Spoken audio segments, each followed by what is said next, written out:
Welcome to Luca is a Billionaire, where the only thing I invest in is your answers.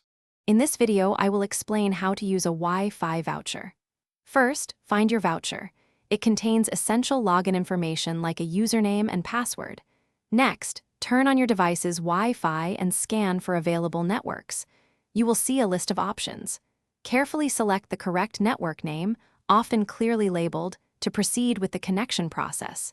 This ensures you are attempting to connect to the. Once connected to the network, open any web browser on your device.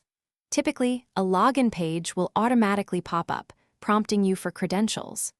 Here, you'll enter the specific username and password provided on your Wi-Fi voucher.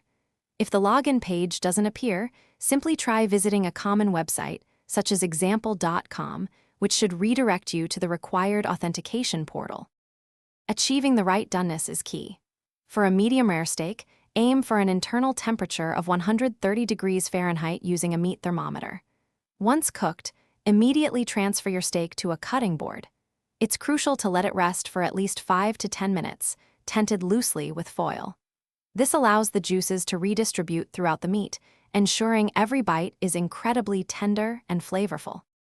If you encounter issues, first, carefully re-enter your username and password, ensuring there are no typos. Sometimes a simple restart of your device can resolve minor connection glitches. If problems persist after these steps, it's best to contact the Wi-Fi service provider's customer support. They can offer specific guidance and help troubleshoot more complex issues, ensuring you get online quickly. Thanks for watching and please subscribe. It's the best investment you'll ever make.